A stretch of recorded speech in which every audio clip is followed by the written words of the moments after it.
trading away Kemba Walker for literally nothing just to take a step backwards because you got to clear that money off your books is a massive, massive step back, and that's not going to look great for the franchise either. They're in a really tough spot. Sherrod, you think that's something they're looking to do? I think this is how I think things are going to play out this summer. I think that there's going to be a significantly talented superstar who is going to want out of whatever city he's in, and the Celtics are going to say, "Look, we'll give you picks, we'll give you our 4 or 5-time All-Star, and we'll take this potential headache that you're about to deal with off your hands because we can use it." Who is that headache? I think a guy that I would keep an eye on is Karl-Anthony. Yeah. To me, he looks like of all the big time superstar talents out there, if there's a guy that could use a change of scenery, who's ridiculously talented. Timberwolves. Right, who frankly is with an organization that has yet to figure out how to utilize his immense skill set properly and win games, it's Karl-Anthony. Here's the problem, though. They're going to ask for Brown. Like any of those guys, they're going to ask for Brown. So does it end up being a lateral move in the end to give up one of your stars and go with a different one? That's probably worse.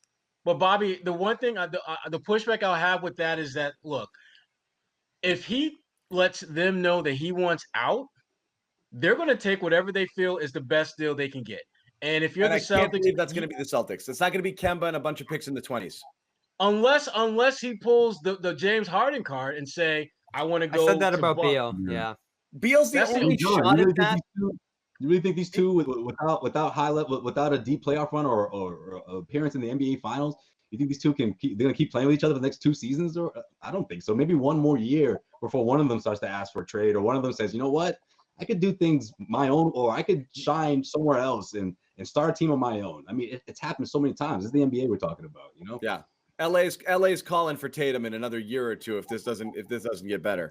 Brown. I don't think it'll be Tatum. Yeah, because this is Tatum's team. You know, Brown's always going to be the number 2 to him. So if someone gets frustrated in that sense, I don't see how it can be Tatum. Like it's all set up for him. Ball's in his hands. It's not going to be Tatum because I'm worried about Brown. Jalen's going to be like, no, let me, please. You're going to try to build around him, so you're going to try to do everything to make him happy, which could be a Jaylen for Beal, bring in his buddy here and see if that shakes things up a little bit. You know, but that's really, you're right. You're talking about lateral moves. I'm with you, Sherrod. I think you could find that superstar wants to get out of here, but the only way they get here is if they say Boston or nothing. Here's my list of teams, and there's 3 of them, you know, and then you're competing against a small pool. But ultimately, Kemba and a bunch of picks in the 20s is a real shit offer. I mean, right now, I've seen people theorize you might need to trade Kemba and a bunch of picks just to get rid of him. And get nothing of value in return, let alone an actual potential superstar player. Gosh, I can't see them doing that. John's hard. Can't see them. Yeah, I can't see them just unloading him for crap. We're giving up assets to do it. I mean, come on, we're not talking about. Don did that months ago. This isn't Blake Griffin 2.0. But hold on. That's the right name. You're not. You're just trying to get free of that salary a year earlier than you can. That's it. For what? John's looking at this like it's Derrick Rose, you know, the Bulls Derrick Rose version. Well, consider this. I read Sherrod's piece today. Sherrod has a very good article that you wrote on Bleacher Report, and you did give me some hope that the Celtics were going to be, you know, players in the offseason here. For a Beal, I think is the player that you mentioned in the article, which, you know, obviously we've mentioned a few times on here. Another article I read today from B-Rob, and he kind of went over the trade deadline moves and the ramifications of them. And one of the things he said was that the Celtics, if they want to, I mean, you almost have a Gordon Hayward remake situation here. If the Celtics want to keep Fournier, they're going to need to do something with a Kemba or a Smart, because they literally cannot have them all on the roster. So Danny Ainge, if his intention in trading Fournier was to keep him, then he's essentially telling you that, you know, somebody's going here. Yeah. Because you literally, under the salary cap rules, will not be able to keep them. So you should have traded Smart then. Well, that's what I'm saying. He might still have that intention in the offseason, or if it's Kemba or I know. My second point is this. Otherwise, you would have Aaron Gordon to show for it. I don't know. Right. Celtics are crazy about that. So, and the other thing I said to you guys was, man, if the the upgrade or whatever you want to call it is re-sign Fournier and dump Kemba or Smart, that's not going to sit well with a lot of Celtics fans. That's going to be. It's not going to sit well with the NBA standings for Boston. Right. That's going to be a tough. That's a tough exchange. That's the there. thing, though.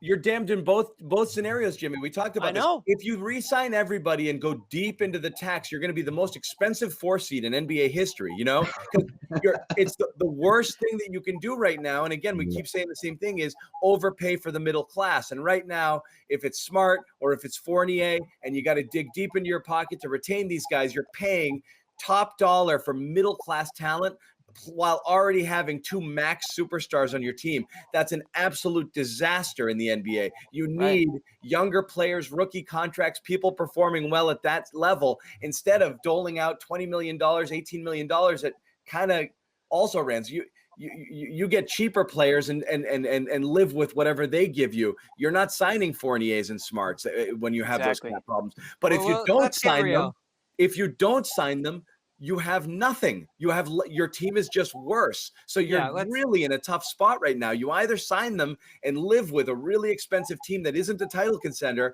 or let them go and be worse. And then hear it from everyone saying, "How could you let them go for nothing?" That's where he's in Danny's got to pull some magic he's got to.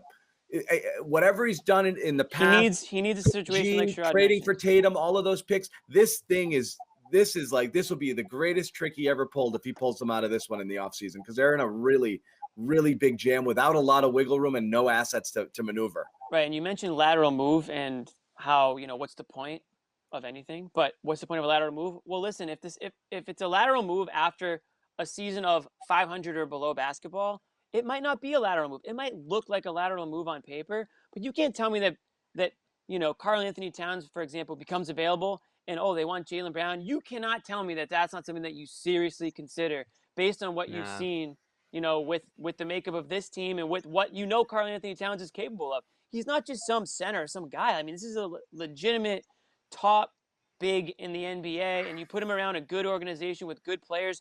You already saw what happened to one, former Minnesota Timberwolves when he was put in a better situation. Don't do that. I'm just telling you. Stop. I'm not comparing the two players. I'm just telling you what happens when you put a player in a different situation on another roster. Like, it doesn't always. You can't just always go based on stats. Say, lateral move. Why even make it? I will put you in a headlock if we were in the same room right now, Jimmy. It might be. It might be Towns and Garnett. Towns is situation. How is a situation not comparable? The Wolves are in last place every year with Towns. Disgruntled player, all-star player. A guy Garnett took that team to the West Finals. I don't want to hear those. Yeah, Towns didn't really take that team very far, man. Garnett, blood, sweat, and tears, literally. I'm not comparing the two players. I'm comparing the situations, but Towns is an extremely good player. I know he doesn't play in Boston, so Bobby might not like him, but you can't just hang up the phone when that player becomes available. You got to exhaust the possibilities. Yeah, I'll pick up the phone and offer Rob 7 firsts, Smart, always that those 7 firsts. Bobby only has packages of 7. Okay. Yeah. Right. All of his first round picks, he's got a 7-pack. You got to figure out a way here somehow to add a star, and maybe it won't be a Towns or a Beal. Maybe it just ends up being another quality starting player for someone other than Brown. Because the problem is right now, every single phone you pick up, forget Towns, forget Beal. When you call the Atlanta Hawks to ask for John Collins and his expiring deal, they go, "Oh, how about Brown?" I mean, that's their problem right now. Like, they could call up about Maxi Kleber, and the Mavericks would be like, "Could we get Brown?" Like, that's everyone wants Brown in these talks right now, and that's just such a hurdle that they're gonna have to get over. Like, it reminds me of when they were going after Kawhi and George and some of these guys. Everyone asking for Tatum and Brown. It's so hard for them to avoid that because they have it, and those teams have the leverage to ask for it. Well, then you could have traded them. Now you can't, because you're going laterally. Before, teams were asking for them, but what you were getting back was an MVP. So that was worth it then. Theoretically, you were now it's not, because what are you going to get? Another top 20 player? I mean, everything is lateral at this point if Brown is included in the talks.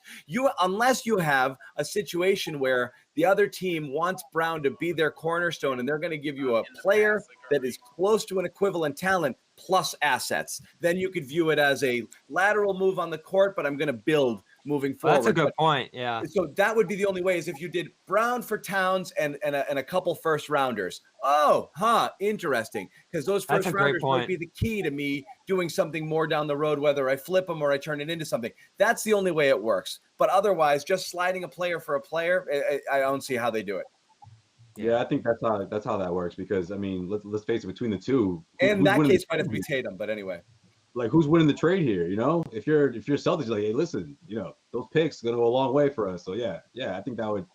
But is that it, guys? Those are two options. I mean, right now, the other option is options, right? Well, I mean, for star talent or close to star talent that may be available, asking for a trade during the offseason, like Bradley Beal, Karl-Anthony Towns. I mean, obviously, no one predicted Kemba Walker that offseason when everyone expected him to get the bag from Charlotte, but of course that didn't happen. Is there another player in a similar situation where it may look like they're about to re-sign, but maybe they'll change their mind? I don't know. Or they have a year left on their contract, and they're saying, Sherrod looked into his crystal ball in the offseason.